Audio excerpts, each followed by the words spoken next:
Greg discovered Meg's Invictus scheme when she denied receiving the $600,000 dress order, saying instead, "You have to rebate $540K you stole." The live narrative scene portion of the event's closing ceremony will be hosted by Meghan 42.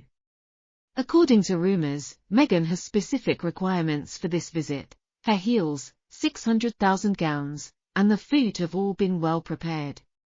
She also has preferences for certain hotel design, bedding, and air temperature, as well as a show for chauffeured limos everywhere. Because of Meghan's unreasonable demands, Invictus made the decision to fire her from the program. The dress Meghan wants to wear is Princess Diana's famous velvet dress. When her Princess Diana gowns were sold, they fetched well over the pre-auction estimate. Can you imagine how much that $600,000 would be worth?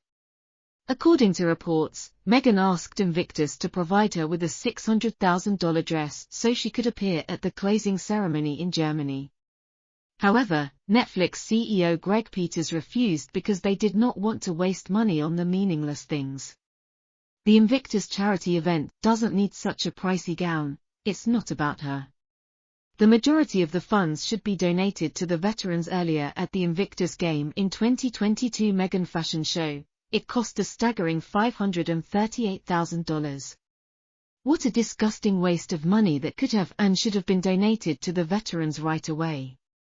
There were not many people on the Invictus board who felt this way. According to Insider, Netflix CEO Greg Peters met with Meghan yesterday to request a refund of the project's funding after the veterans lodged a complaint against her. There was an oversight committee in the UK government that assisted with the organisation of events specifically for veterans. Warren also claims that the Heart Goals are receiving funding from the British government office that supports British charities, and from what I recall, the office has severed ties with him over this. The most offensive aspect of Meghan's whole performance during the Invictus Games was her ostentatious attire and display of pricey clothing. Most of these veterans struggled merely to raise the funds necessary to go to the games. Most of them survive on less than 800 yen per month and don't get the benefits to which they are legally entitled. She arrived wearing $10,000 clothes and a $35,000 jewelry. Someone pointed out in a tweet that she amassed quite a collection of pinking rings and that the one pair of earrings she wore to the Invictus Games was worth $440,000. In another post, a video of Harry rejecting requests for a brief photo with actual soldiers was displayed. I was perplexed as to why Meghan was required to deliver a speech or be involved, given that it appeared that the only film Netflix obtained was of her. She has never participated in the event and is neither a veteran nor in the spotlight at the same time. She only wants to parade about as admirers applaud her and speak about the $600,000 outfit. It is Diana's 1989 purple silk bow gown, which Victor Edelstein created.